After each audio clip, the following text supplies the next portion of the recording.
बाबा जी और हुजूर जी की प्यारी साध संगत जी राधा स्वामी जी। साध संगत जी, रात 1:30 बजे इंग्लैंड में जो हुआ वो आज सारी संगत के लिए खुशखबरी बन गया। बाबा जी आज डेरा ब्यास पहुंच चुके हैं। सारी रात बाबा जी ने इंग्लैंड से सफर किया ताकि संगत को दर्शन दे सकें। 2 दिन पहले एक मैसेज वायरल हुआ था कि बाबा जी अमृतसर सुबह 9:30 बजे पहुंचेंगे। यह सुनकर सारी संगत में खुशी की लहर दौड़ गई। पर उसी रात खबर आई कि इंग्लैंड से फ्लाइट नहीं उड़ी और अगली सुबह संदेश आया कि प्रोग्राम पोस्टपोन हो गया है। यह सुनकर कई संगत जन उदास हो गए। कुछ की आंखों में आंसू आ गए। मन में सवाल उठने लगे कि क्या बाबा जी भंडारे 26 अक्टूबर तक आएंगे या नहीं। पिछले भंडारे में भी बाबा जी शुक्रवार को आए थे, सवाल जवाब किए थे, लेकिन शनिवार को न तो सुबह कार दर्शन हुए थे और न ही शाम को सवाल जवाब।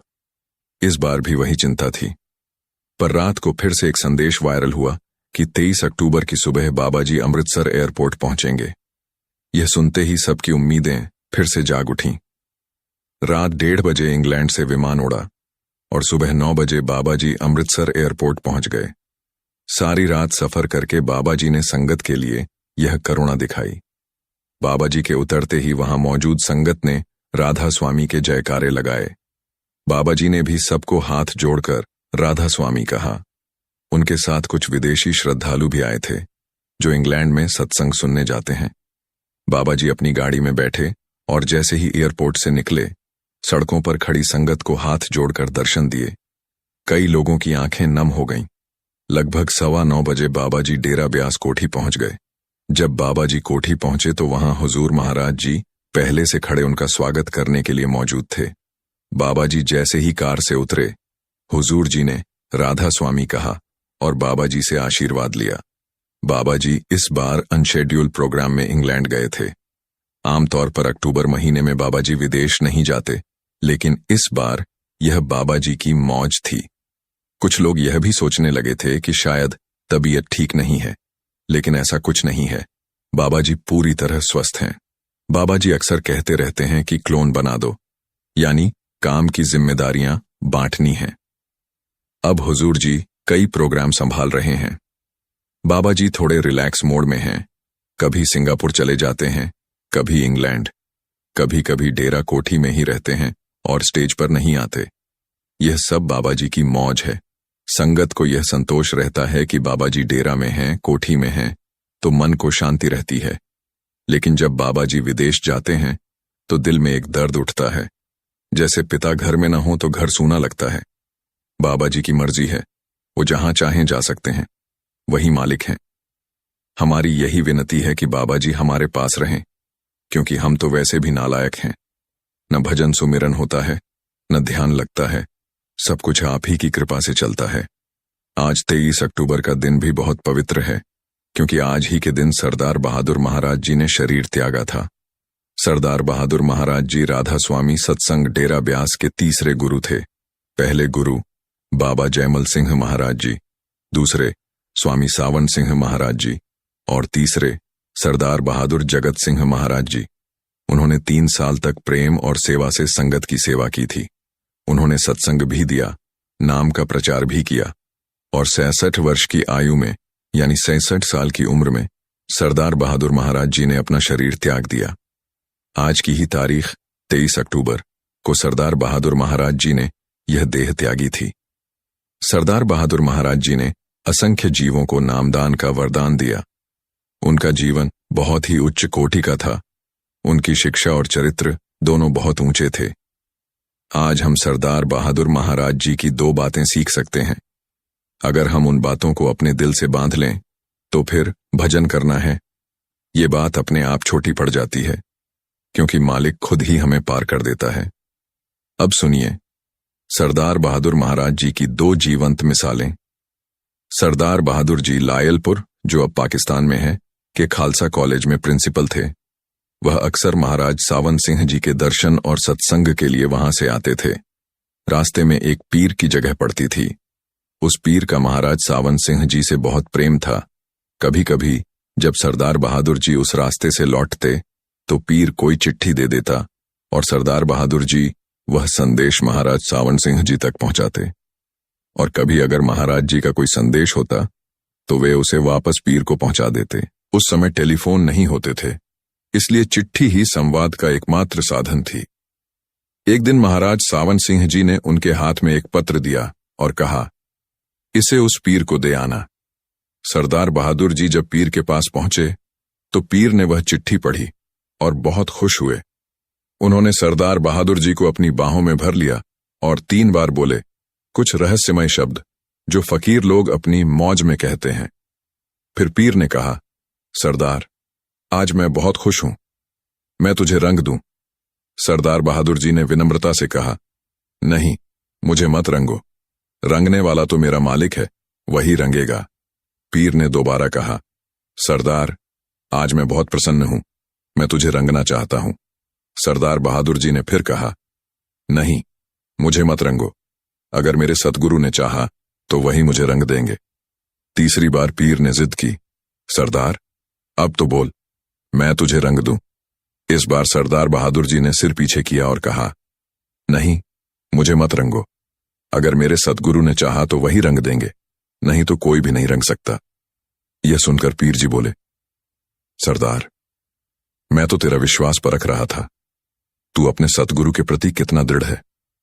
अब जरा सोचिए, अगर कोई हमें कह दे कि हमारा काम नहीं बन रहा तो हम तुरंत किसी और के पास भाग जाते हैं, पर हमें सरदार बहादुर जी जैसा अटूट विश्वास चाहिए।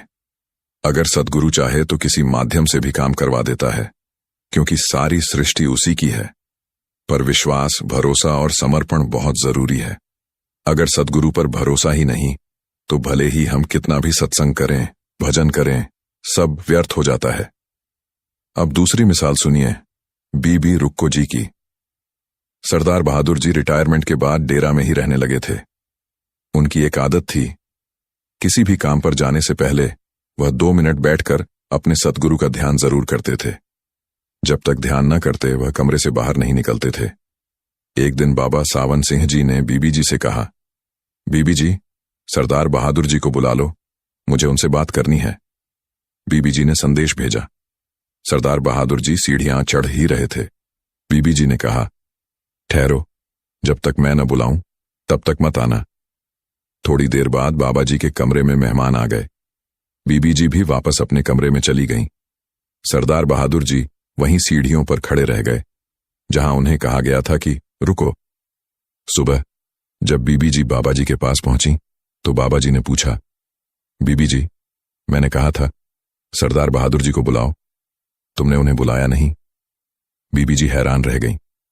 दौड़ते दौड़ते सरदार बहादुर जी के कमरे पहुंची तो देखा कि सरदार बहादुर जी वहीं सीढ़ियों पर खड़े हैं, एक पैर ऊपर की सीढ़ी पर, दूसरा नीचे, और वहीं उन्होंने शरीर त्याग दिया था। बीबी जी भाव विभोर होकर माफी मांगने लगीं। जहां बीबी जी ने सरदार बहादुर जी को रुकने के लिए कहा था, सरदार बहादुर जी पूरी रात वहीं उसी अवस्था में खड़े रहे। उन्होंने पूरी रात महाराज जी का सिमरन किया, सतगुरु का ध्यान करते रहे। सुबह जब बीबी जी आईं तो उन्होंने माफी मांगी, कहा, आपको मेरी वजह से सारी रात वहीं खड़ा रहना पड़ा। लेकिन सरदार बहादुर जी का स्वभाव बहुत ही नम्र था। उनकी करनी, आचरण ऐसी थी कि शब्दों में बयान नहीं की जा सकती। अगर हमारी जगह कोई और होता तो शायद गुस्सा कर देता, शिकायत करता, पर सरदार बहादुर जी मुस्कुराकर बोले, बीबी जी, कोई बात नहीं, आप हमारी बहन हैं और बहन का भी आदेश सिर माथे पर। इतना कहकर उन्होंने महाराज जी के कमरे की ओर प्रस्थान किया। देखिए, अगर हम में से कोई होता तो या तो शिकायत करता या तुरंत भाग जाता, लेकिन महापुरुषों की सफलता उनकी भक्ति में होती है, उनकी स्थिरता, समर्पण और आज्ञाकारिता में होती है। सरदार बहादुर जी नम्रता की एक जीवित मिसाल थे। अगर उनकी पुरानी तस्वीरें देखो तो उनके चेहरे पर बाल सुलभ मासूमियत झलकती थी। उनके चेहरे से ही लगता था कि उनमें गुस्सा नाम की चीज नहीं थी, केवल शांति, विनम्रता और संतत्व। एक बार बाबा सावन सिंह जी बीमार हो गए और उन्हें अमृतसर के अस्पताल में भर्ती कराया गया। सारी संगत और सेवक उनका हालचाल पूछने चले गए, लेकिन सरदार बहादुर जी नहीं गए। सबको बड़ा आश्चर्य हुआ। लोगों ने पूछा, भाई साहब, आप क्यों नहीं जा रहे? सरदार बहादुर जी ने विनम्रता से उत्तर दिया, महाराज जी ने जाते हुए स्पष्ट कहा था अगर मैं बीमार हो जाऊं या अस्पताल जाऊं तो कोई भी मुझसे मिलने या हालचाल पूछने ना आए। तुम सब डेरा संभालना। तो मैं अपने सतगुरु के आदेश का उल्लंघन कैसे कर सकता हूं? महाराज जी का हुक्म सबसे ऊपर है। जब बाबा जी स्वस्थ होकर लौटे तो उन्होंने सरदार बहादुर जी को गले से लगा लिया और भावुक होकर कहा, भाई, यह जो तूने किया यही सच्ची सेवा है। मैंने सभी को मना किया था पर सब मिलने चले आए, केवल तू ही था जिसने हुक्म माना। फिर बाबा जी बोले, आज्ञा का पालन ही असली भक्ति है। इसके बाद बाबा जी ने उन्हें बहुत बड़ी सेवा और जिम्मेदारी सौंपी, इतनी बड़ी कि जिसका हिसाब नहीं लगाया जा सकता। उनके जीवन का हर कार्य आज भी डेरा में दिखाई देता है। यही वजह है कि आज जो हम 45 मिनट का सत्संग सुनते हैं उसकी परंपरा सरदार बहादुर जी ने ही शुरू की थी। किसी ने एक बार पूछा, जी, आपने सत्संग का समय 45 मिनट का ही क्यों रखा? तो सरदार बहादुर जी ने मुस्कुराकर कहा, मैं पूरी जिंदगी प्रोफेसर रहा हूं। मुझे पता है कि मानव मन की एकाग्रता 45 मिनट से ज्यादा नहीं टिकती, इसीलिए सत्संग का समय 45 मिनट ही रखा गया है। और सच में अगर हम इन 45 मिनट के सत्संग में से सिर्फ 2 मिनट की बात भी अपने जीवन में उतार लें तो हमारी जिंदगी बदल सकती है। पर होता क्या है, हम सत्संग सुनते हैं और जो बात हमारे मन की न हो उसे झटक देते हैं, कहते हैं यह तो मेरे मतलब की बात नहीं, फिर उठकर चले जाते हैं। फिर सोचिए, क्या हमारी जिंदगी में कोई परिवर्तन आया? अगर नहीं तो कमी सत्संग में नहीं है, कमी हमारे अंदर है। अगर हम ही उस बात को समझ ना पाएं, उस पर अमल न कर पाएं, तो फिर दोष किसी और का नहीं, हमारा ही है। परमार्थ, आध्यात्मिक मार्ग आसान नहीं होता। यह सबसे कठिन मार्ग है क्योंकि इसमें हर भाव, हर अर्थ के कई स्तर होते हैं। इसीलिए इसे 2 राहों में बांटा गया है, एक गुरुमुख जो गुरु की आज्ञा में चलता है और दूसरा मनमुख जो मन की चाल में चलता है। गुरुमुख बनने के लिए 4 शर्तें बताई गई हैं। पराई स्त्री को अपनी पत्नी के अतिरिक्त मां या बहन के रूप में देखना, अपने से बड़ी हो तो माता, समान हो तो बहन, नशा और मांसाहार से पूर्ण विरक्ति, शराब, मांस, तंबाकू आदि से दूर रहना, हक हलाल की कमाई, 2 नंबर की कमाई नहीं करनी, जुआ या छल कपट से कमाई नहीं करनी, 2.5 घंटे का भजन सुमिरन। जब तक तन स्थिर नहीं होगा तब तक मन स्थिर नहीं होगा, और जब मन स्थिर नहीं तो सूरत, ध्यान कैसे चढ़ेगी? इसलिए कहा गया है, तन स्थिर, मन स्थिर, तभी सच्चा ध्यान संभव है। ध्यान एकाग्र करना हमारे वश की बात नहीं है, भजन सिमरण करना भी हमारे वश की बात नहीं है। इसलिए यह मार्ग आराम से मिलने वाली दौलत नहीं है। यही कारण है कि तीसरे पातशाह ने कहा, हम भीखक भिखारी तेरे, हम तो उसके दर पर सदा के लिए भिखारी हैं। वही हमें बख्श सकता है, वही हम पर दया कर सकता है। आपन लिया जे मिले तब बिछड़न क्यों रोवण, साध संग प्राप्ते नानक रंग मनन। अगर वही देना चाहे तो मिलता है, और अगर वही न चाहे तो रोने से भी कुछ नहीं होता। साध संगति से ही नानक मन में सच्चा रंग चढ़ता है। अब संगत जी, कल सुबह बाबा जी पंडाल में सत्संग में विराजमान होंगे। कल शुक्रवार है। जो भी बाबा जी और हुजूर जी के दर्शन करना चाहता है वो सुबह के सत्संग में जा सकता है। कल बाबा जी पूरा समय पंडाल में रहेंगे। सत्संग का समय सुबह 9:30 बजे का रहेगा। इसके बाद शाम को 4 बजे बाबा जी संगत के साथ सवाल जवाब करेंगे। परसों खुली कार में बाबा जी और हुजूर जी के दर्शन होंगे। उस दिन भी सुबह का सत्संग 9:30 बजे से शुरू होगा और शाम 4 बजे सवाल जवाब होंगे शनिवार को। रविवार को भी सुबह 9:30 बजे बाबा जी या हुजूर जी सत्संग फरमाएंगे। संगत जी, इस समय मौसम ठंड का है। कृपया अपने बिस्तर, रजाई और गर्म कपड़े साथ लेकर आएं। दिन में थोड़ी गर्मी रहती है लेकिन रात को काफी ठंड हो जाती है, इसलिए रात में कंबल और स्वेटर जरूर रखें ताकि कोई असुविधा ना हो। बाबा जी और हुजूर जी की प्यारी साध संगत जी, सभी को प्यार भरी राधा स्वामी जी। 15 जनवरी को बाबा जी ने जयपुर में सत्संग किया। सुबह का मौसम बहुत ठंडा था, लेकिन इसके बावजूद जयपुर की संगत बाबा जी के दर्शन के लिए उत्साह से भरी हुई थी। बाबा जी ने सुबह 9:30 से सत्संग शुरू किया और यह लगभग 1 घंटे तक चला। लोग दूर दूर से, जैसे कोटा, रतलाम और अन्य स्थानों से केवल सद्गुरु के दर्शन और आशीर्वाद लेने के लिए जयपुर आए थे। संगत जी, आपसे विनती है कि आज का यह सत्संग पूरा सुनिएगा। बहुत सारे भाई बहन बीच में छोड़कर चले जाते हैं और एक के बाद एक वीडियो पर भटकते रहते हैं। इसीलिए सत्संग को अंत तक देखिए, क्योंकि अंत में आपके लिए एक जरूरी सूचना भी दी जाएगी जो सभी को जानना आवश्यक है। बाबा जी ने आज सत्संग में बहुत ही महत्वपूर्ण बातें कहीं। उन्होंने हमें याद दिलाया कि अगर हम भजन और सिमरन नहीं करेंगे तो हमें बार बार इस संसार में जन्म लेना पड़ेगा। ये कोई छोटी बात नहीं है। अगर हम आज की इस दुनिया की भाग दौड़ में खो जाते हैं तो हमारा ध्यान परमात्मा से हट जाता है और हम आत्मिक उन्नति की ओर नहीं बढ़ पाते। बाबा जी ने कहा कि यह हुजूर जी की बात है। हुजूर जी अक्सर हमें समझाते थे कि आत्मिक उन्नति के लिए हमें भजन और सिमरन की आवश्यकता है। आज के सत्संग में हुजूर जी भी सत्संग में मौजूद थे, लेकिन शारीरिक रूप से वह वहां नहीं थे। जब सच्चा और गहरा आध्यात्मिक सत्संग होता है तो मन अपनी सारी सोच और भटकाव को छोड़कर पूरी तरह से ध्यान में रम जाता है। सत्संग के समय हुजूर जी का ध्यान उस ओर चला गया था। इसी कारण बाबा जी ने कहा कि हुजूर जी इस समय हमारे बीच शारीरिक रूप से नहीं थे।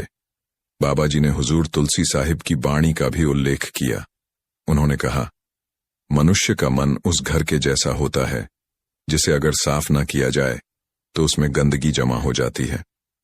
बाबा जी ने हमें यह सिखाया कि जैसे हम अपने घर को साफ करते हैं वैसे ही हमें अपने दिल को भी साफ करना चाहिए।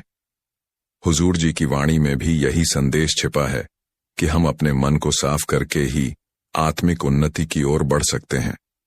अगर हम इस दुनिया में सफलता प्राप्त करना चाहते हैं तो हमें सबसे पहले अपनी आत्मा को शुद्ध करना होगा।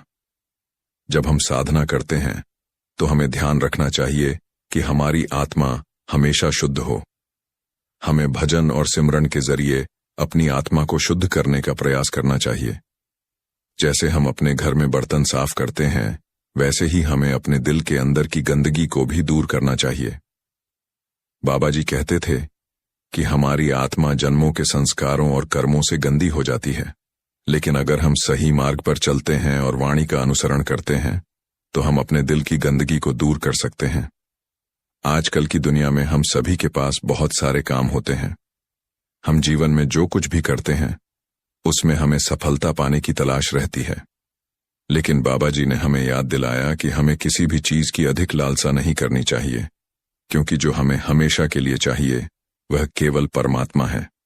साध संगत जी, बाबा जी ने कहा था कि हम भक्ति के मार्ग पर तो चल पड़ते हैं, लेकिन अगर हमें युक्ति का ज्ञान नहीं होता तो हम आगे नहीं बढ़ पाते। युक्ति का मतलब है सही दिशा और मार्गदर्शन। बाबा जी ने हमें यह समझाया कि इस जीवन में हमारा सबसे बड़ा साथी हमारे कर्म होते हैं। जब हम सही कर्म करते हैं तो हम उस रास्ते पर बढ़ते हैं जो हमें आत्मिक उन्नति की ओर ले जाता है। बाबा जी ने एक बहुत सुंदर उदाहरण दिया जिस पर हमें ध्यान देना चाहिए। उन्होंने कहा, गैर कौन है? इस सवाल का जवाब देते हुए उन्होंने बताया कि जो हम अपना समझते हैं वही असल में हमें धोखा दे सकता है। बाबा जी कहते थे कि असल साथी वही होते हैं जो हर हाल में हमारे साथ रहते हैं। जब शरीर साथ नहीं देता तो हमें अपने असली साथी यानी नाम और साधु से जुड़ना चाहिए। बाबा जी ने कहा कि हमारा असली साथी वही है जो हमें सही मार्ग दिखाता है और हमें परमात्मा के करीब लाता है। हमारे जीवन में बहुत से लोग आते हैं जो हमें अपनी पहचान देते हैं, लेकिन बाबा जी कहते थे कि जब शरीर इस संसार से विदा होता है तो कोई भी हमें पहचान नहीं पाता। इसी तरह हमें यह समझना चाहिए कि हमारी असल पहचान सिर्फ परमात्मा में ही है। बाबा जी ने इस संबंध में राम के संदर्भ में कहा था, राम गयो, रावण गयो, गयो बहु परिवार। इस कहावत का मतलब है कि जो हम अपना समझते हैं वही हमें अंत में छोड़ देता है। बाबा जी ने संगी और सखा के बारे में कहा कि असल संगी वही होता है जो हर हाल में हमारे साथ रहता है। जैसा कि गुरु गोविंद जी ने कहा, दोस्त वही होता है जो हमारे साथ रहता है चाहे कोई भी परिस्थिति हो। बाबा जी ने यह भी बताया कि हमारे कर्म हमें साथ देते हैं, लेकिन हमें यह समझना होगा कि हम किस प्रकार के कर्म कर रहे हैं। जब हम सही कर्म करते हैं तो हम अपने जीवन को सही दिशा में ले जाते हैं। बाबा जी ने तमाशा शब्द का भी अर्थ समझाया। उन्होंने कहा कि तमाशा वह होता है जिसकी असलियत नहीं होती। जब हम किसी चीज को दिखावा करके करते हैं तो वह तमाशा बन जाती है। बाबा जी ने हमें यह समझाया कि हमें जीवन में किसी भी चीज को दिखावा नहीं बनाना चाहिए। हमें अपनी आत्मा की सच्चाई को समझना चाहिए और उसी रास्ते पर चलना चाहिए जो हमें परमात्मा के नजदीक ले जाए। साध संगत जी, जब हम परमात्मा के मार्ग पर चलते हैं तो हमें सही दिशा और युक्ति की आवश्यकता होती है। बाबा जी कहते थे कि हमें अपने जीवन में भक्ति को एक प्राथमिकता के रूप में रखना चाहिए।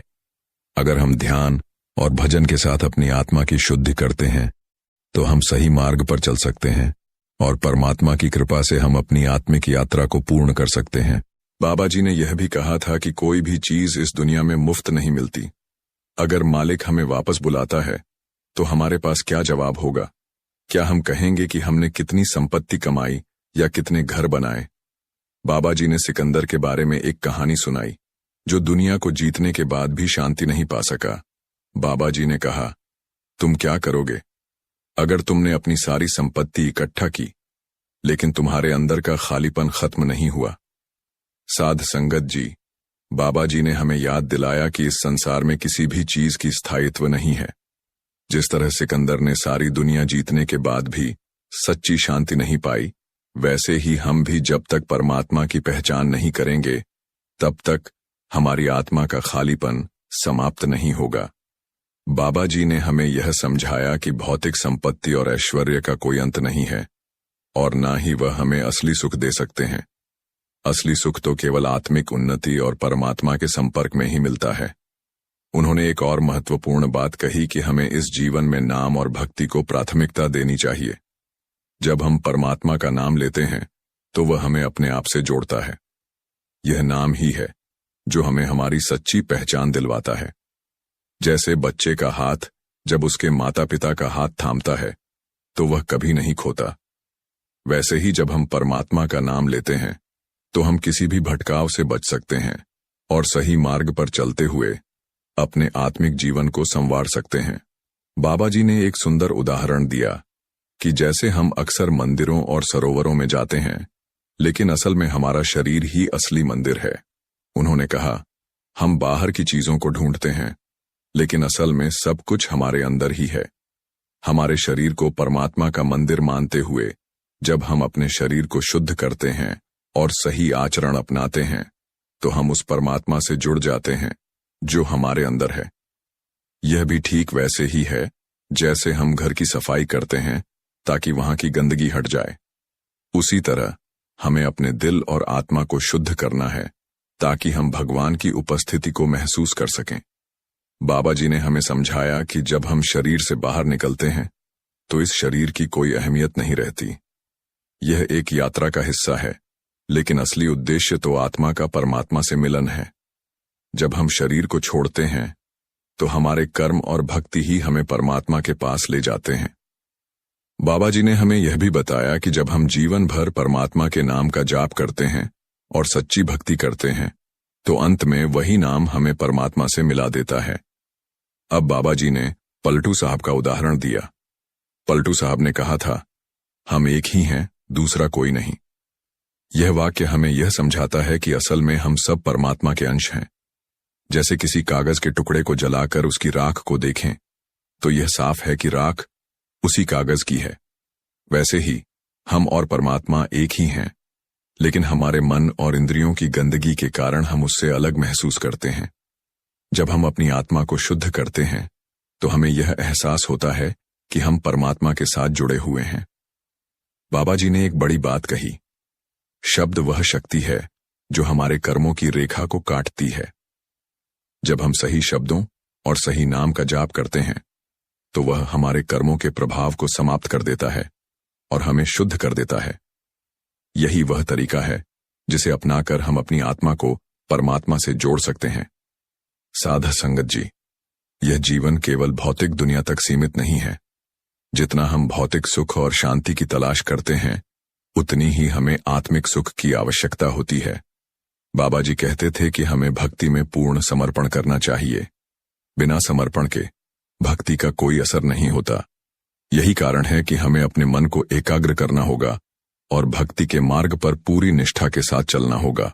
उन्होंने कहा, अगर आप पूरी श्रद्धा और विश्वास से भजन और सिमरन करते हैं तो आपको अपनी आत्मा का शुद्ध और परमात्मा के साथ संबंध महसूस होगा। हमें अपनी आत्मा की आवाज को सुनने के लिए दुनिया की आवाजों को बंद करना होगा। जब हम ध्यान और साधना करते हैं तो हम अपनी आत्मा के पास जाते हैं और परमात्मा के प्रकाश को महसूस करते हैं। यही आत्मिक उन्नति का मार्ग है जो हमें इस संसार से परे एक दिव्य अवस्था में ले जाता है। बाबा जी ने यह भी याद दिलाया कि हमें इस जीवन के असली उद्देश्य को पहचानना चाहिए। असली उद्देश्य केवल परमात्मा के साथ एकाकार होना है। यह जीवन, यह शरीर और यह कर्म सब कुछ एक साधन है जिसके माध्यम से हम परमात्मा के नजदीक पहुंच सकते हैं।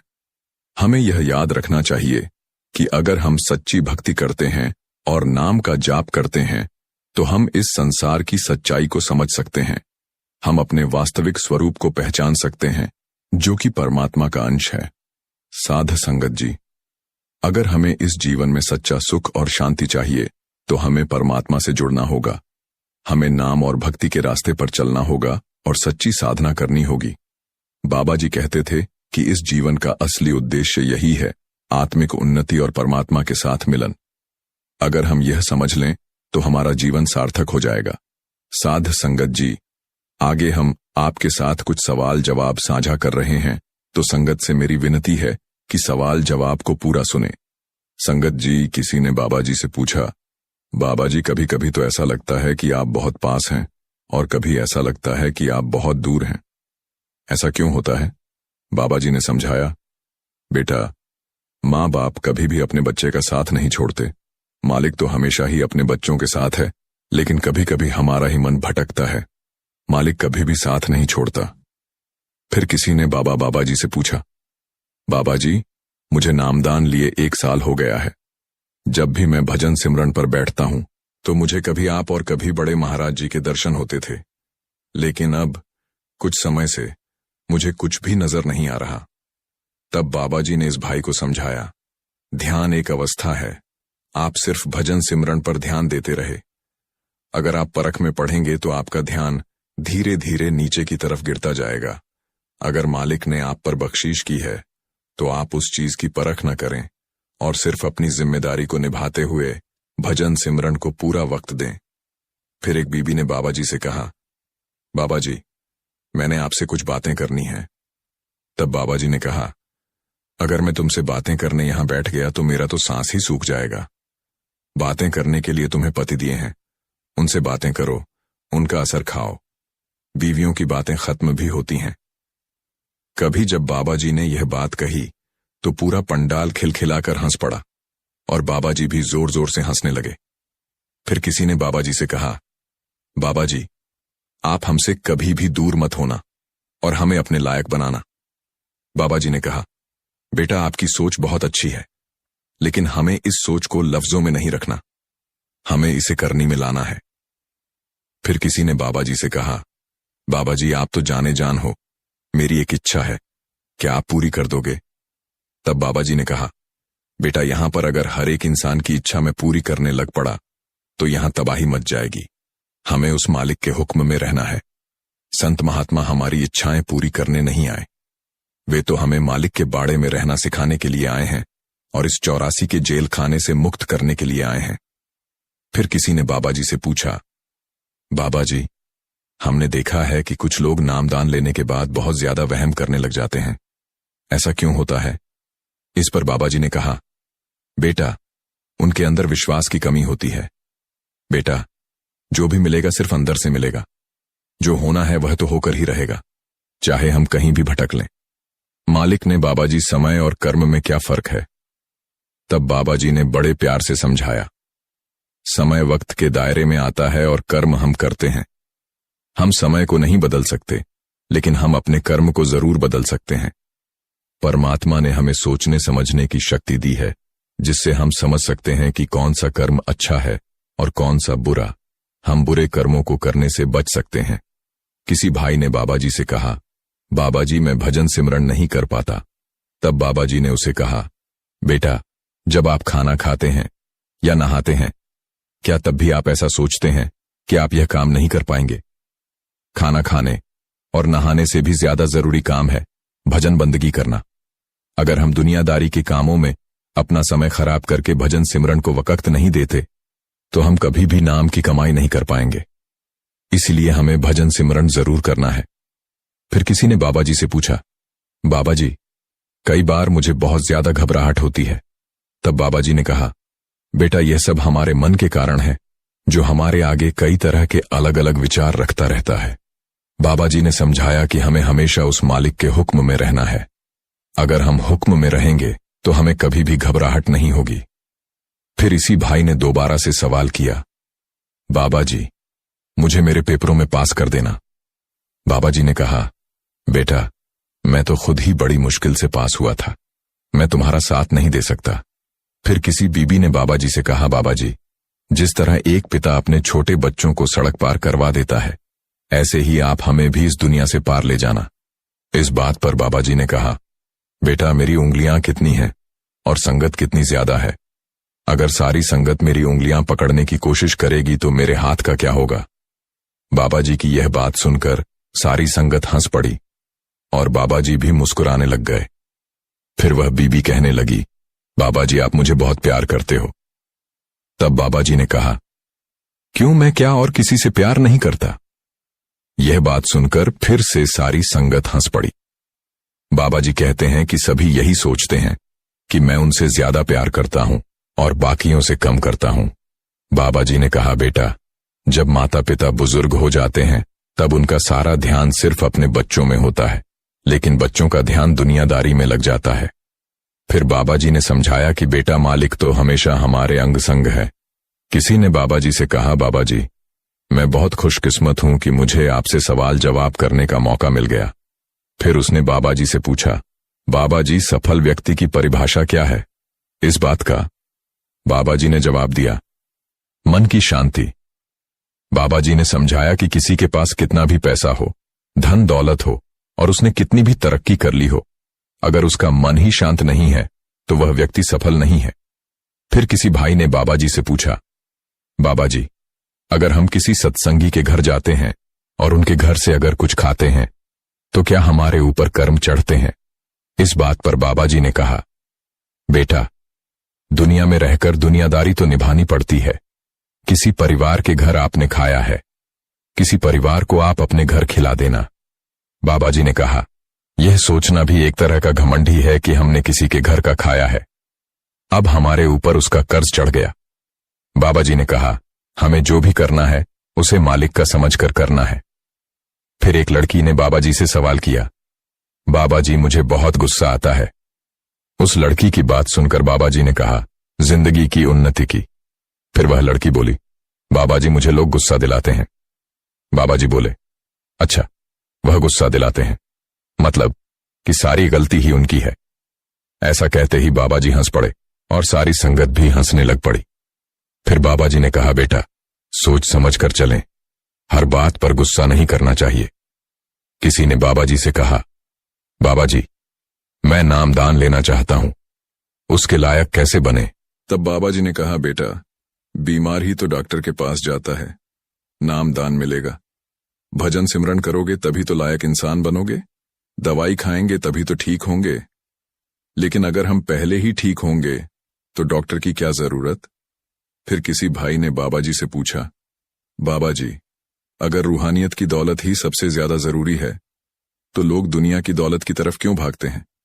बाबा जी ने कहा, वह लोग गलतफहमी में हैं, सब कुछ मन की शांति ही है और हम दुनियावी दौलत में सुख ढूंढते फिरते हैं।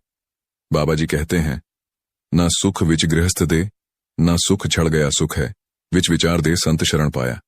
आगे उस भाई ने कहा, बाबा जी, कपूरथला जरूर आना। तब बाबा जी ने कहा, कपूरथला आऊं, किसी और शहर न जाऊं। ऐसा कहकर बाबा जी हंसने लग गए और सारी संगत भी हंस पड़ी। फिर बाबा जी ने कहा, बेटा, कपूरथला तो बिल्कुल पास में ही है।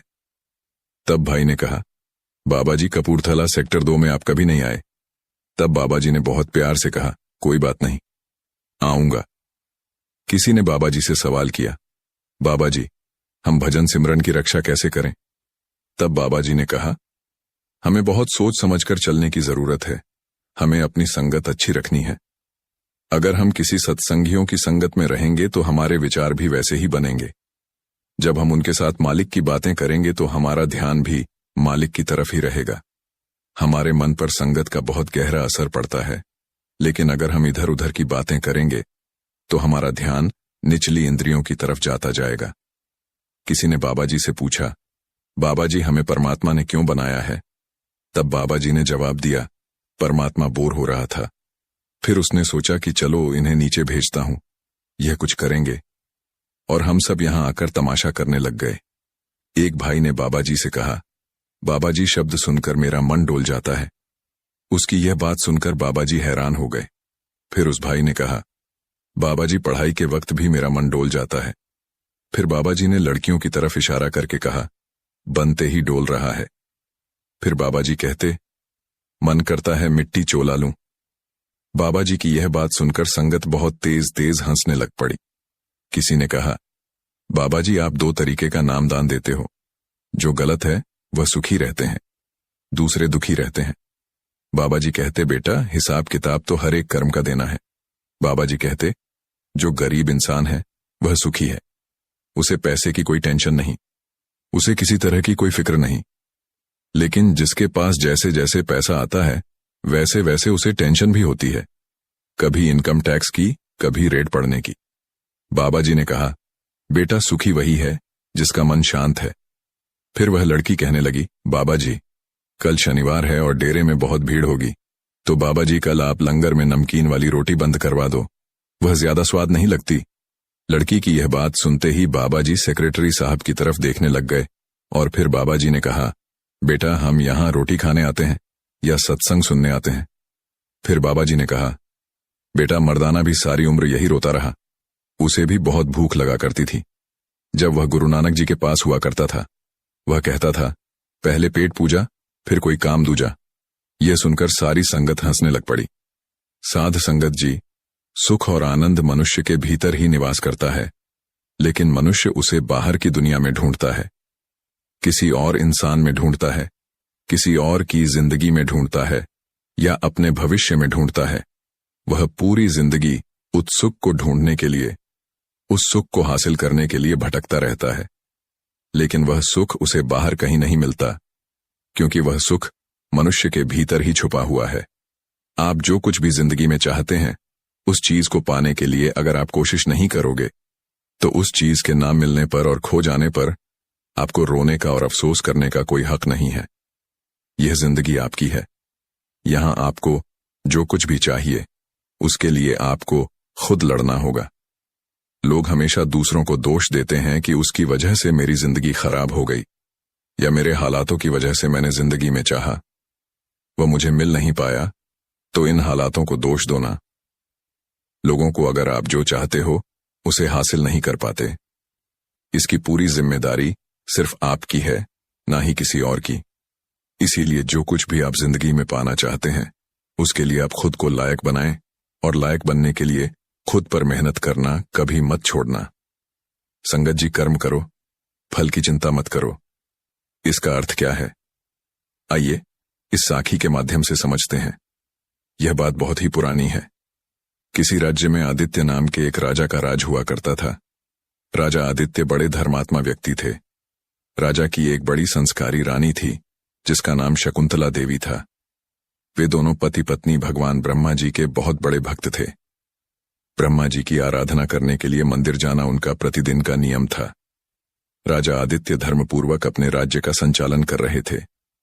उनके राज्य में कोई भी व्यक्ति दुखी नहीं था।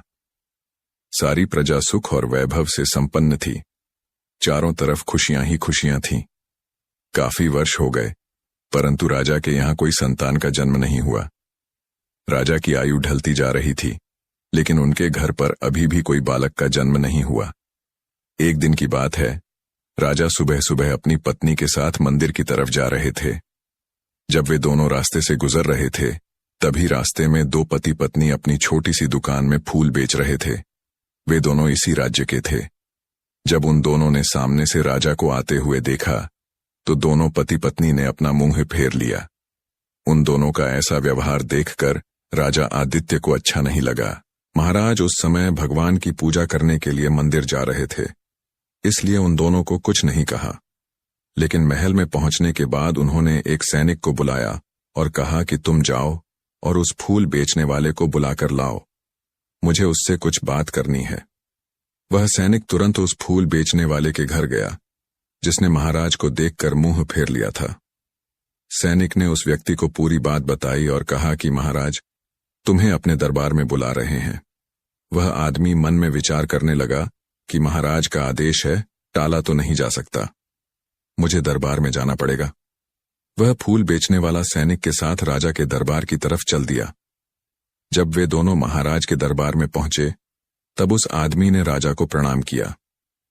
राजा कहने लगे, आप मुझे एक बात बताओ, आज सुबह जब मैं भगवान ब्रह्मा जी के मंदिर जा रहा था, तब तुम दोनों पति पत्नी ने मुझे देखकर अपना मुंह फेर लिया था, ऐसा क्यों? वह आदमी बड़ी निर्भीकता से कहने लगा, महाराज आप भले ही मुझे मृत्युदंड दे दें तो भी मुझे कोई ऐतराज नहीं, परंतु मैं सिर्फ सत्य ही बोलूंगा। महाराज आपके यहां तो बड़े बड़े विद्वान और पंडित हैं, अगर मैं गलत बात बोलूं तो आप इनसे पूछिए। जो कोई भी सुबह सुबह आपका मुंह देख लेता है, उसका पूरा दिन खराब हो जाता है, क्योंकि आप एक संतानहीन राजा हैं, इसीलिए मैंने आपको देखकर ही अपना मुंह फेर लिया था। राजा आदित्य यह सुनकर बड़े अचंभित हुए, मन ही मन वे में विचार करने लगे, ये आदमी बिल्कुल सही कहता है। यदि किसी नगर के राजा के यहां पुत्र नहीं है तो यह अच्छा नहीं है। राजा ने उस आदमी को उसके घर भेज दिया और मन ही मन विचार करने लगे कि अब मुझे भगवान ब्रह्मा जी के पास जाकर पुत्र प्राप्ति का यज्ञ करना चाहिए। ऐसा विचार करके राजा अपने महल में गए और अपनी रानी से कहने लगे, हमारे नगर के लोग तो हमारा मुंह देखना भी पसंद नहीं करते, क्योंकि हम संतानहीन हैं। चलिए भगवान ब्रह्मा जी के दरबार में चलते हैं और भगवान ब्रह्मा जी से प्रार्थना करते हैं कि वे हमें पुत्र प्रदान करें। यही विचार करके राजा आदित्य और उनकी रानी शकुंतला दोनों ब्रह्मा जी के मंदिर में गए और वहां जाकर उन्होंने भगवान को प्रणाम किया और पुत्र प्राप्ति यज्ञ का आयोजन किया। बड़े धूमधाम से यज्ञ किया। अब यज्ञ पूरा होने के बाद वे दोनों वापस महल लौट आए। काफी दिन हो गए थे, लेकिन अभी भी राजा रानी को पुत्र प्राप्ति नहीं हुई। यज्ञ करने के बाद भी उनके यहां संतान ने जन्म नहीं लिया। राजा का पुत्र प्राप्ति यज्ञ भी निष्फल हो गया।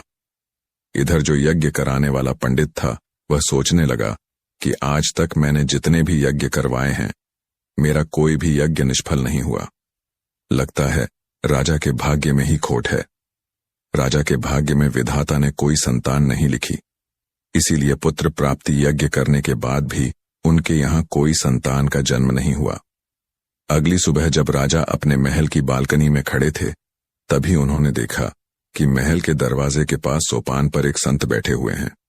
राजा ने तुरंत अपने सैनिकों को आदेश दिया कि बाहर जो महात्मा बैठे हुए हैं, उन्हें बड़े आदर सत्कार से अंदर लेकर आओ। तभी वह सैनिक उस महात्मा के पास गया और कहा, महात्मा जी, आपको हमारे राजा महल में बुला रहे हैं, कृपया अंदर आने का कष्ट करें। महात्मा ने कहा, ठीक है। सैनिक उस महात्मा को अपने साथ लेकर राजा के पास आया। सैनिक वहां से चला गया और फिर राजा ने उस महात्मा को प्रणाम किया। फिर महात्मा कहने लगे, राजन, मैंने सुना है कि आपने पुत्र प्राप्ति के लिए यज्ञ किया था, लेकिन यज्ञ करने के बाद भी आपकी कोई संतान का जन्म नहीं हुआ। राजन, आप ऐसा समझिए कि मैं यहां आपके इस दुख को दूर करने के लिए स्वयं ब्रह्मा जी ने मुझे भेजा है। मैं आपके इस दुख को समझता हूं और जानता हूं कि आपकी संतान का जन्म ना होने का क्या कारण है। तब राजा कहने लगे, बताइए महात्मा जी, आखिर मेरे यहां संतान उत्पन्न क्यों नहीं होती? तब महात्मा जी कहने लगे, राजन, ये आपके पिछले जन्मों के कर्मों का प्रभाव है, जिसकी वजह से आपको एक आर्षि का श्राप मिला था कि अगले 7 जन्मों तक आपको कोई संतान उत्पन्न नहीं हो सकती। परंतु महाराज, यदि आप चाहें तो मैं आपको इस श्राप से मुक्ति दिला सकता हूं। आपके घर में एक पुत्र पैदा हो सकता है। राजा उसी संत महात्मा के चरणों में गिर गए और कहने लगे, महात्मा जी, यदि आपने ऐसा कर दिया तो मुझ पर आपका बहुत उपकार होगा। तब महात्मा ने अपनी पोटली में से कुछ चावल निकले और राजा को देते हुए कहने लगे, राजन, आप इन चावलों की खीर बनाकर दोनों पति पत्नी खाइए। इसके 3 महीने बाद अवश्य ही आपको संतान की प्राप्ति होगी। परंतु एक बात हमेशा याद रखिएगा कि इस पुत्र की आयु केवल 21 वर्ष तक होगी। जिस दिन आपका बेटा 21 वर्ष का हो जाएगा, उसी दिन उसकी मृत्यु हो जाएगी। ये सुनकर राजा सोच में पड़ गए। वह सोचने लगे, चलो 21 वर्ष ही सही, कम से कम संतानहीन होने का कलंक तो मिट जाएगा। राजा ने कहा, जो भी हो महात्मा जी, मुझे पुत्र प्रदान कर दीजिए, क्योंकि गुणवान मनुष्य थोड़े ही समय में बहुत कुछ कर जाता है। जीवन भले ही थोड़ा हो, परंतु सत्य कर्मों से युक्त होना चाहिए। उस महात्मा ने कहा, ठीक है राजन, आपको पुत्र प्राप्ति अवश्य होगी। फिर वह महात्मा राजा को चावलों की पोटली देकर वहां से चले गए। राजा ने यह सूचना अपने राज्य पुरोहित और महारानी को दी कि अब हमारे घर में बहुत ही जल्द पुत्र का जन्म होने वाला है। राजा और उनकी पत्नी ने उन चावलों की खीर बनाकर खाई। अब धीरे धीरे समय व्यतीत हुआ और महात्मा के कहे अनुसार 3 महीने बाद रानी शकुंतला गर्भवती हो गई। यह देखकर राजा के घर में खुशी की लहर दौड़ गई। राजा बहुत प्रसन्न हुए। पूरे राज्य में उत्सव मनाया गया। महाराज के यहाँ पुत्र ने जन्म लिया। पूरे नगर में आतिशबाजी की गई और नगर को सजाया गया। राजा ने अपने पुत्र का नाम रुद्र प्रताप रखा। राजा और रानी ने उसकी अच्छी परवरिश करने लगे। धीरे धीरे रुद्र प्रताप बड़ा होने लगा। राजकुमार अपने पिता की ही तरह धर्मात्मा और ईश्वर का भक्त था। राजा का पुत्र तेजी से बड़ा होने लगा। समय गुजरता चला गया। अब वही राजा इस बात से प्रसन्न रहने लगे कि उनके यहाँ एक पुत्र है। अपने पुत्र के लाड़ प्यार में वह यह बात भूल ही गए कि उनके पुत्र की आयु मात्र 21 वर्ष है। जब उनके बेटे की आयु 18 वर्ष हो गई, तब उन्हीं दिनों की बात है कि एक दूसरे नगर के राजा सुमेर सिंह की एक पुत्री थी। वह देखने में बहुत ही सुंदर और अप्सराओं जैसी लगती थी। वह एक परम सुंदर कन्या थी जिसका नाम अवंतिका था। वह कन्या बहुत ही दान धर्म थी। बचपन से ही उसे अपने माता पिता द्वारा धर्म के संस्कार मिले थे। वह प्रत्येक जीव पर दया करती थी। सुबह उठकर सबसे पहले वह पक्षियों को दाना डालती और अपने द्वार पर आए हुए किसी भी भिक्षु और साधु संत को खाली हाथ नहीं लौटने देती थी। वह हर भूखे को भोजन कराती थी। कन्या धीरे धीरे बड़ी हुई। तब उसके पिता सुमेर सिंह को पता चला कि पास के राजा आदित्य के यहाँ उनका पुत्र रुद्र प्रताप है, जो अब युवा हो चुका है और शादी के योग्य है। तो राजा ने सोचा कि ऐसी धर्मात्मा और तेजस्वी लड़की के साथ अपने पुत्र का विवाह करना चाहिए। राजा ने अपनी बेटी का रिश्ता राजा आदित्य के यहाँ पहुंचा दिया। राजा आदित्य ने विचार किया कि मेरे पुत्र की आयु मात्र 21 वर्ष है, मुझे इसका विवाह कर देना चाहिए। अगर इसके यहाँ कोई पुत्र पैदा हो गया तो मेरा वंश आगे बढ़ता रहेगा। ऐसा विचार करके राजा आदित्य ने अपने राजकुमार का रिश्ता उस कन्या के साथ तय कर दिया। कुछ ही समय के बाद राजकुमारी अवंतिका का राजकुमार रुद्र प्रताप के साथ विवाह हो गया। राजकुमारी बहुत ही प्रतिबद्ध स्त्री थी। उसका एक नियम था कि वह तब तक पूजा नहीं करती थी जब तक किसी भूखे प्राणी को भोजन नहीं करवा देती थी। धीरे धीरे समय गुजरता गया। इधर राजा आदित्य को लगने लगा कि उनके पुत्र का अंतिम समय अब नजदीक आ रहा है, क्योंकि उसकी आयु अब पूरी होने वाली थी। राजा तो पहले से ही जानता था, क्योंकि महात्मा ने उसे सब कुछ पहले ही बता दिया था कि आपके पुत्र की आयु सिर्फ 21 वर्ष की होगी। राजा ने यह बात किसी और को नहीं बताई थी। धीरे धीरे राजा की चिंता बढ़ती जा रही थी। जैसे जैसे राजकुमार की उम्र बेअरच रही थी, वैसे वैसे राजा और भी ज्यादा चिंतित रहने लगे। जब राजकुमार की आयु में मात्र 10 दिन शेष रह गए, तो राजा सोचने लगे कि अब मैं क्या करूं? मेरा बेटा तो 10 दिन के बाद मर जाएगा। पुत्र मोह के कारण राजा बीमार रहने लगे। वह अपने बेटे की मृत्यु की बात सबको बताकर उन्हें चिंतित नहीं करना चाहते थे। अब तो राजा ने भोजन करना भी छोड़ दिया। इधर जब वह दिन आ गया जिस दिन उनके पुत्र की मृत्यु होनी थी, उस दिन राजा सुबह से ही ईश्वर के ध्यान में डूब गए। कहने लगे, हे भगवान, मुझे पुत्र के जाने का दुख सहन करने की शक्ति दो। विधि के विधान को तो कोई बदल नहीं सकता, वह तो होकर ही रहेगा। उसे राजकुमार रुद्र प्रताप की पत्नी प्रतिदिन भूखे गरीबों को भोजन करवाती थी, पक्षियों को दाना डालती और रोज की ही तरह वह अपने धर्म कर्म के कामों में लगी हुई थी। इधर यमलोक में यमराज ने देखा कि आज राजकुमार रुद्र प्रताप की मृत्यु का दिन है, तो यमराज ने तुरंत अपने 2 दूतों को आदेश दिया, जाओ और अब से 1 घंटे के बाद राजकुमार प्रताप के प्राण उसके शरीर से निकाल कर लाओ। इसके लिए तुम एक सर्प के पास जाकर उसे राजकुमार की मृत्यु के लिए प्रेरित करो, क्योंकि राजकुमार की मृत्यु सर्प के डसने से होगी। जब उसे कोई सर्प डसेगा तभी हम उसके प्राण हर सकते हैं। यमराज ने अपने दूतों से कहा, जाओ और शीघ्रता से यह काम करो। 1 घंटे के अंदर ही राजकुमार के प्राणों को लेकर आना। यमराज की आज्ञा पाते ही यमदूत राजकुमार रुद्र प्रताप के प्राण लेने के लिए चल दिए। उधर यमराज की माया से प्रेरित होकर एक सर्प के मन में विचार आया कि आज मुझे राजमहल में प्रवेश करना चाहिए और वहां घूमना चाहिए, देखना चाहिए कि राजमहल कैसा है। वह सर्प घूमता घूमता राजमहल में जा पहुंचा। अब क्योंकि वह सर्प यमराज से प्रेरित था, इसीलिए घूमता घूमता वह उस कक्ष में जा पहुंचा जहां राजकुमार सोता था। वहां जाकर राजकुमार के बिस्तर में सिमट कर बैठ गया। यमराज के दोनों दूत राजमहल के द्वार पर खड़े हो गए। वे उस समय के पूरा होने का इंतजार करने लगे, सोचने लगे कि 1 घंटे का समय कब होगा और कब वह सर्प राजकुमार को डस लेगा। तब वे दोनों दूत यह विचार कर रहे थे। तभी क्या होता है कि एक दूसरे गांव में एक गरीब व्यक्ति रहता था। उसने समय रहते अपनी पुत्री का विवाह कर दिया था, परंतु उसकी पुत्री का पति बहुत ही मदिरापान करता था, जुआ खेलता था और उसकी पत्नी को मारता भी था। इसीलिए उस गरीब आदमी की पुत्री हमेशा परेशान रहती थी। उसका पति उसे मारता पीटता था और उसे घर से निकालना चाहता था। वह गरीब दंपति की पुत्री जब अपने पति के साथ कुछ समय तक रही तो वह गर्भवती हो गई। एक दिन उसने अपने पति की मारपीट से तंग आकर अपने पिता के घर में शरण ली और कहने लगी, पिताजी, आज के बाद मैं अपने पति के घर नहीं जाऊंगी। उसका पिता बूढ़ा हो चुका था, उसकी कुछ कमाई भी नहीं हो पाती थी, इसीलिए वह बेचारा भिक्षा मांगकर गुजारा करता था। भिक्षा मांगकर वह तीनों प्राणियों का पेट पालता था। समय पूरा हुआ तो उसकी पुत्री ने एक बेटी को जन्म दिया। अब उसे बहुत तेज भूख लग रही थी।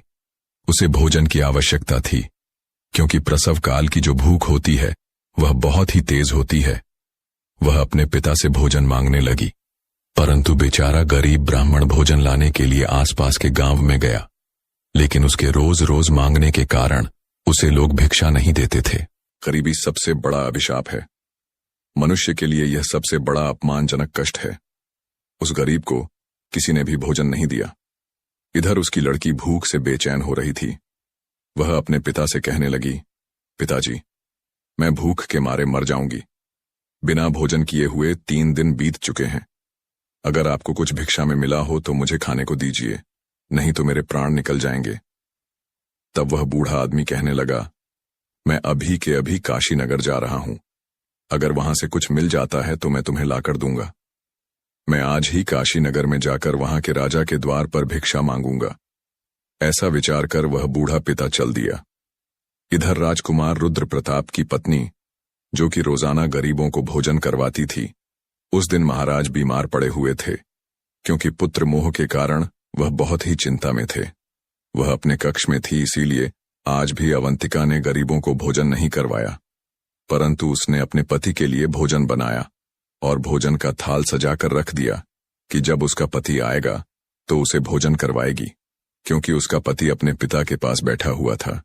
इधर वह बूढ़ा आदमी महल के द्वार पर आ गया। उसे देखकर राजकुमार की पत्नी अवंतिका को उस बूढ़े आदमी पर दया आ गई।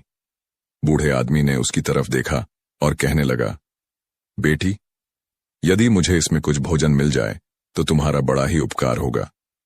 रानी ने देखा कि यह कोई गरीब आदमी है और मुझसे भोजन मांग रहा है, परंतु यह भोजन तो मैंने अपने पति के लिए बनाया है। अगर इसी में यह भोजन दे दूंगी तो मेरा पति क्या खाएंगे। परंतु दूसरे ही पल अवंतिका के मन में विचार आया कि मेरे पति तो अभी आए भी नहीं हैं, वे तो अपने बीमार पिता के पास बैठे हैं। तब तक मैं यह भोजन इस गरीब आदमी को दे देती हूं। जब मेरे पति वापस आएंगे तो उनके लिए मैं और भोजन बना दूंगी। ऐसा विचार करके रानी अवंतिका ने अपने पति के लिए बनाया हुआ भोजन उस गरीब ब्राह्मण को दे दिया। भोजन का थाल लेकर वह गरीब ब्राह्मण जल्दी से चलता हुआ अपने गांव की तरफ निकल गया। भोजन लेकर वह अपने घर पर आया, क्योंकि उसकी पुत्री 3 दिन से भूखी थी। अब उधर क्या हुआ कि महल में राजा का पुत्र, जो अपने पिता की देखभाल करने के बाद वापस अपने कक्ष में आ रहा था, और 2 यमदूत महल के बाहर खड़े हुए थे, उसके प्राण निकलने का इंतजार कर रहे थे, और वह नाग बिस्तर पर लेटा हुआ राजकुमार का इंतजार कर रहा था। बूढ़े आदमी ने भोजन लेकर अपनी पुत्री को दे दिया। इधर राजकुमार रुद्र प्रताप चलता चलता अपने कक्ष की तरफ जा रहा था। यमदूत सोच रहे थे कि अब कुछ ही क्षण बचे हैं। जैसे ही वह नाग राजकुमार को डस लेगा तो हम उसके प्राण निकाल कर ले जाएंगे। बूढ़े आदमी ने वह भजन अपनी पुत्री को दिया। उसकी बेटी पूछने लगी, पिताजी, यह भजन आप कहां से लाए हैं? लड़की के पिता ने कहा, बेटी, यह भजन मुझे महारानी ने दिया है।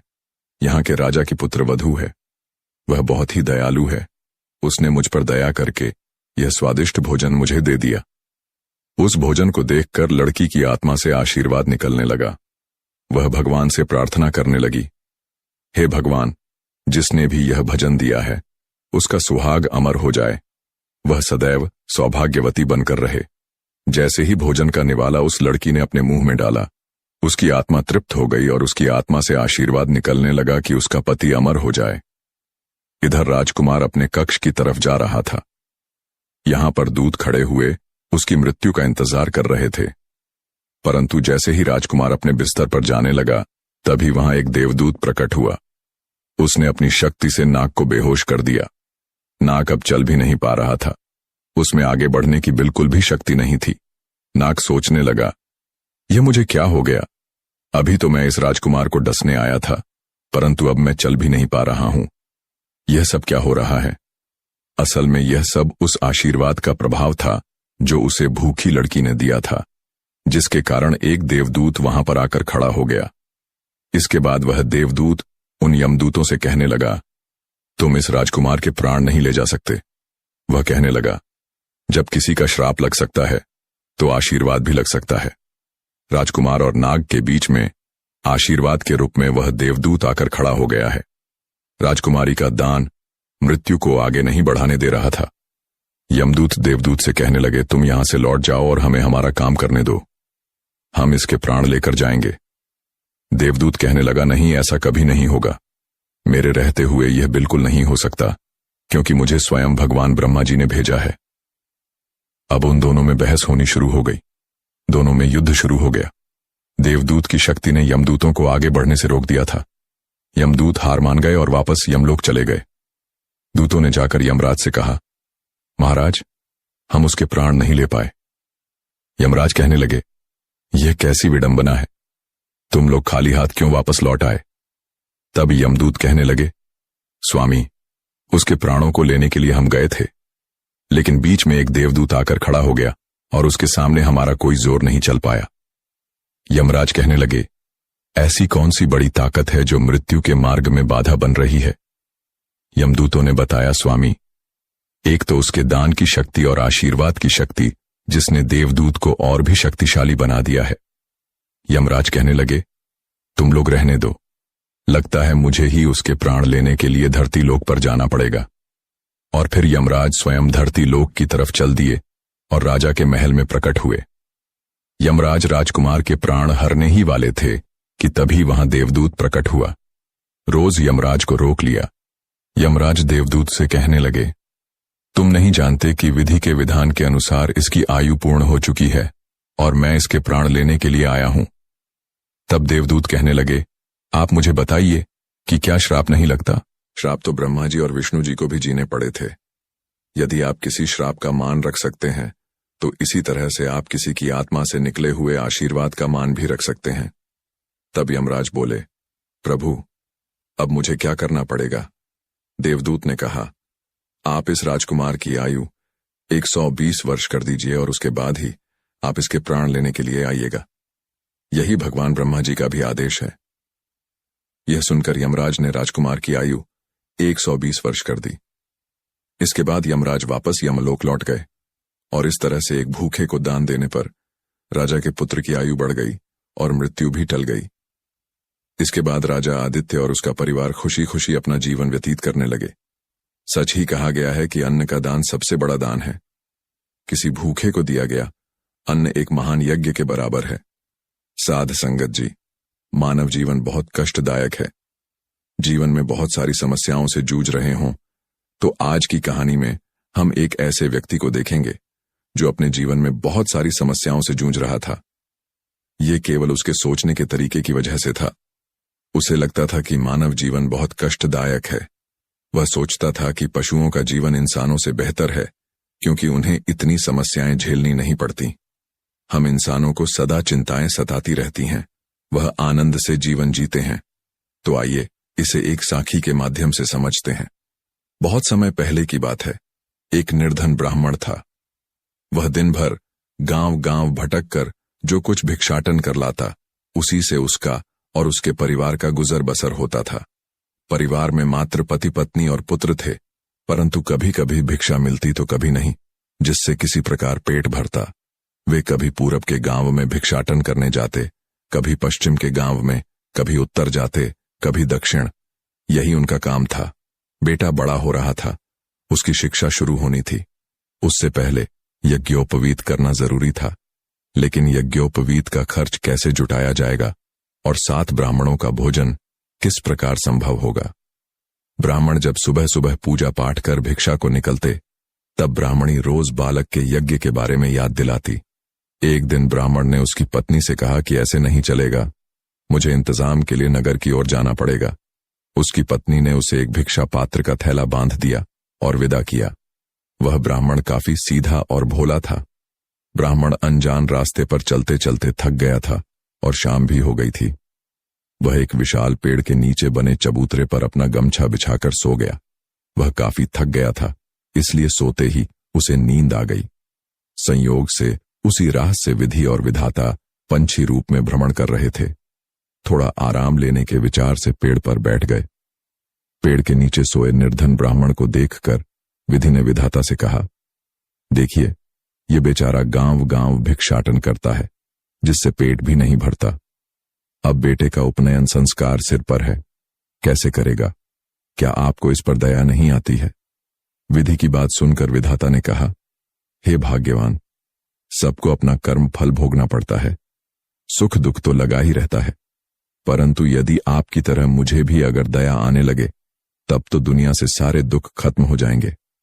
विधि ने कहा, कुछ भी हो, परंतु इस ब्राह्मण का कोई ना कोई उपाय तो आपको करना ही पड़ेगा, वरना मैं यहां से कहीं नहीं जाऊंगी। विधाता ने कहा, इसी को कहते हैं त्रियाहट।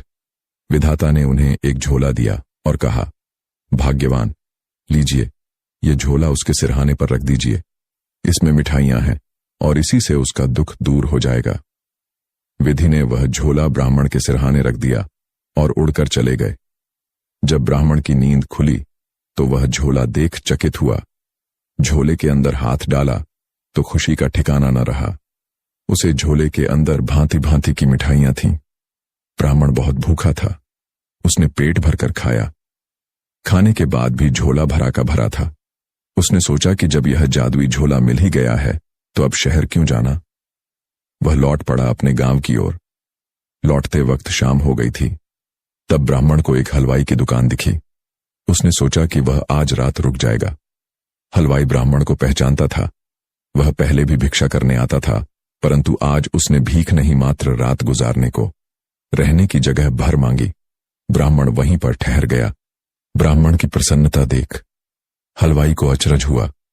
आखिर क्या कारण है कि सदा दुखी रहने वाला ब्राह्मण आज बहुत सुखी लग रहा है, खाना भी नहीं मांग रहा है। हलवाई की नजर उसके झोले पर पड़ी। रात को जब ब्राह्मण गहरी निद्रा में निमग्न हो गया, तब हलवाई उसके पास आया और आहिस्ता से उसका झोला उठा लिया और झोले को लेकर अपनी पत्नी के पास गया। दोनों ने झोले के अंदर देखा तो उसमें से बहुत सारी नायाब मिठाइयां थीं। दोनों पति पत्नी ने मिलकर सारे बर्तनों में मिठाइयां भरकर रख लीं और फिर झोला ब्राह्मण के सिरहाने जैसा था उसी तरह रख दिया। सुबह सुबह ब्राह्मण उठा और अपना झोला लेकर गांव जाने लगा। वह 1-2 दिन में खुशी खुशी अपने घर लौट आया। ब्राह्मण को देख उसकी पत्नी गुस्सा हो गई और झुंझलाकर बोली, 2 दिनों में ही कौन सा आकाश से चांद उतार लाए हो, कितने खुश दिख रहे हो। ब्राह्मण हंसा। धैर्य धरे। भाग्यवान, सब कहता हूं। स्नान ध्यान तो कर ही लिया होगा। एक थाली लेकर निकट आए। उसकी पत्नी को कुछ समझ में नहीं आया। वह थाली लेकर आई। ब्राह्मण ने थाली में झोला उलट दिया। उसे झोले में से भांति भांति की मिठाइयों से थाली भर गई। उसकी पत्नी चकित हो गई और ब्राह्मण ने अपने हाथों से एक मिठाई उसकी पत्नी को खिलाते हुए कहा, अरे भाग्यवान, खाइए, जितना जी चाहे उतना खाइए। ब्राह्मण ने सारा किस्सा ब्राह्मणों को सुनाया। ब्राह्मण को भी मिठाई खिलाकर खुश किया। जिसके घर में नमक का जुगाड़ नहीं था, वह अब 5 भोग खाने लगे। अब ब्राह्मण भीख मांगने नहीं जाता। वह अपने घर में संध्या गायत्री का जाप करके दोनों खा पीकर आराम करते हैं। गांव के लोगों को आश्चर्य होता कि आखिर क्या रहस्य है जो ब्राह्मण और उसकी पत्नी दोनों इतने खुश हैं। कुछ दिन बाद आखिरकार रहस्य का पता भी गांव वालों को चल गया। अब बात राजा के कानों तक पहुंच गई। राजा निहायत ही लालची था। उसने ब्राह्मण को अपने महल बुलाया और ब्राह्मण ने राजा को आदर सत्कार से नमन किया। राजा ने ब्राह्मण को समझाया कि झोला उसके घर पर रहेगा तो चोरी हो जाएगा। इसे तुम मुझे दे दो, बदले में तुम्हें 25 स्वर्ण मुद्राएं दूंगा। ब्राह्मण ने कुछ समय विचार किया और विवश होकर झोला राजा को दे दिया। राजा के दिए रुपयों से बेटे का उपनयन संस्कार कर दिया। बचे हुए रुपए को दुकानदारों को दे दिए कि वो उन्हें राशन पानी देते रहे। कुछ दिनों के बाद वे पैसे खत्म हो गए। अब दुविधा ने फिर घेरा। आखिरकार ब्राह्मण ने निश्चय किया कि वह फिर से गांव गांव भीख मांगने जाएगा।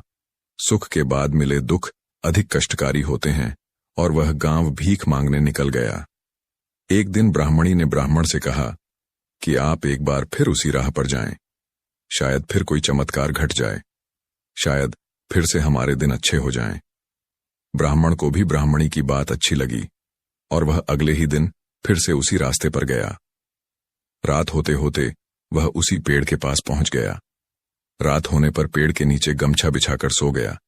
विधि और विधाता पूर्ण चिड़िया के रूप में वहां आकर उसी पेड़ पर बैठे। विधि ने विधाता को उलाहना देते हुए कहा, क्या हुआ? हे विधाता, आपने जो झूला दिया उससे उसका दुख स्थायी रूप से कहां दूर हुआ? विधाता ने कहा, वह झूला राजा के पास चला गया। फिर विधि ने विधाता से कहा, कुछ तो राह निकालिए। विधाता ने भी यही सोचा और एक बार फिर एक नया झूला ब्राह्मण के सिरहाने रख दिया और वहां से चले गए। सुबह सुबह ब्राह्मण ने आंखें खोली तो उसने देखा कि वैसा ही एक झोला उसके पास आ गया था। ब्राह्मण ने नया झोला देखा। वह खुश होकर जैसे ही झोले को पलटाकर अंदर देखा कि तभी उसमें से अचानक हाथ पैर निकलकर ब्राह्मण की धुलाई करने लगे। ब्राह्मण चीखने लगा। फिर जैसे तैसे करके झोला सीधा किया कि हाथ पैर उसमें समा गए। ब्राह्मण ने झोला बांधा और उसे लेकर वह हलवाई की दुकान गया। ब्राह्मण के सोते ही हलवाई ने पूरे घर का बर्तन इकट्ठा कर लिया और पति पत्नी ने मिलकर झोला को उल्टा कर दिया। उसमें से हाथ पैर निकले और दोनों की धुनाई करने लगे। दोनों चीख मारकर रोने लगे। पूरा मोहल्ला इकट्ठा हो गया। फिर ब्राह्मण वहां आया और कहा कि हलवाई महोदय ने मुझसे 200 रुपये लिए थे। अगर वह दिलवा दे तो हम सब जादू से समेट लेंगे। हलवाई और उसकी पत्नी ने डर कर 200 ब्राह्मण को दिए। फिर ब्राह्मण ने झोले का मुंह सीधा किया। हाथ पैर सिमट गए। ब्राह्मण अब झोला लेकर खरीदारी करने लगा। गांव के लोगों को लगा कि अब की बार ब्राह्मण को रुपयों का झोला हाथ लगा है। उसकी खबर राजा को भी लगी। उसने ब्राह्मण को बड़े ही आदर से बुलाया और उसकी खूब आवभगत की। इस बार उसने झोले की जगह 4 गांव लिखने का वादा किया। दानपत्र लिखकर राजा ने ब्राह्मण के हाथों में दिया और राजा झोला लेकर खुशी खुशी से अंदर जाकर अपनी पत्नी को बुलवाया और झोले का मुंह खोलकर उसे उलटा कर दिया। झोले में से हाथ पैर निकले और उन्हें पीटने लगे। राजा रानी चीखने चिल्लाने लगे। तभी सिपाही दौड़े आए और सिपाही को भी पीटने लगे। तब राजा ने ब्राह्मण से मदद की गुहार लगाई। तभी ब्राह्मण ने कहा, महाराज, यदि आप मेरा पहले वाला झोला दे दें तो शायद मैं आपको इस संकट से बाहर निकाल लूं। लो, क्योंकि यह झोला दूसरे झोले का जुड़वा भाई है और जब तक इसका भाई अर्थात दूसरा झोला नहीं मिलेगा तब तक यह नहीं रुकेगा। राजा ने तुरंत झोला लौटा दिया। ब्राह्मण ने दूसरे झोले को सीधा किया कि हाथ पैर उसमें समा गए। तब जाकर राजा रानी और सिपाहियों को लात घूंसे से छुटकारा मिला। राजा ने पहले वाला झोला ब्राह्मण को दे दिया। ब्राह्मण खुशी खुशी अपने घर आया और झोले की मदद से ब्राह्मण और उसकी पत्नी काफी अमीर हो गए। फिर कुछ दिन बाद विधि और विधाता ने देखा कि अब तो ब्राह्मण की सारी परेशानियां दूर हो गई हैं, तो विधाता ने अपने दोनों जादुई झोले को वापस ले लिए और चले गए। और इधर ब्राह्मण और उसकी पत्नी सुख चैन से अपना जीवन काटने लगे। साध संगत जी, ऐसी ही रूहानी सत्संग साखियां सुनने के लिए चैनल को सब्सक्राइब जरूर करें और कमेंट में राधा स्वामी जरूर लिखें। जी राधा स्वामी जी।